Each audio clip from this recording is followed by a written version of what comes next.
জয়ের হাসি কিংবা পয়েন্ট পাওয়ার তৃপ্তি এই নিয়ে এএফসি এশিয়ান কাপ বাছাই পর্বে হংকংয়ের বিপক্ষে অ্যাওয়ে ম্যাচ খেলতে যাওয়ার কথা ছিল বাংলাদেশের, কিন্তু সেটা হয়নি।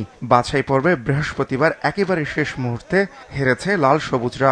এমন হার একটু বেশি পোড়াচ্ছে বাংলাদেশকে, তাই তো যাওয়ার আগে মলিন ছিলেন হামজা, সমিত, ফাহমিদুলরা। ঘরের মাঠে হংকংয়ের বিপক্ষে বাছাই পর্বে তৃতীয় রাউন্ডের ম্যাচটা 4-3 গোলে হেরেছে বাংলাদেশ। এই হারে মূল পর্বে যাওয়ার পথ অনেকটা কঠিন হয়ে গেল বাংলাদেশের জন্য।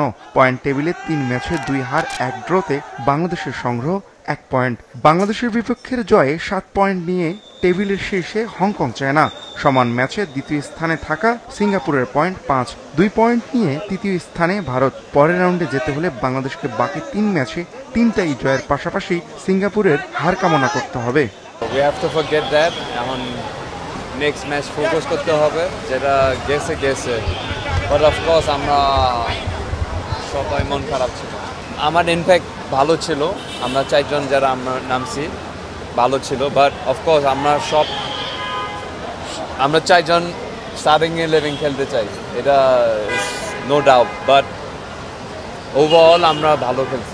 হারের পর শুক্রবার টিম হোটেলে গিয়েছিলেন বাফুফের সভাপতি তাবিত আউয়াল। খেলোয়াড়দের সাথে দেখা করার পাশাপাশি তাদেরকে মানসিকভাবে উজ্জীবিত থাকার পরামর্শ দিয়েছেন তিনি। যে আমরা গ্রুপে কোন অবস্থায় থাকতে পারি, যেহেতু আমাদের অপোনেন্ট ইন্ডিয়া আছে, লাস্ট ম্যাচ কালকে ওরা ড্র করেছে, তো কোন অবস্থায় থাকতে পারি সেটার জন্য আসলে উনি বার্তাগুলো দিয়ে গেছে, যেন ফ্রি ফায়ার খেলা খেলে একটা ভালো রেজাল্ট নিয়ে আসে। প্র্যাকটিসটা হচ্ছে যে আমরা আজকে যাব পৌঁছাতে রাত, তো সেখানে রাতে আজকে আর কোনো প্র্যাকটিসের কিছু নাই।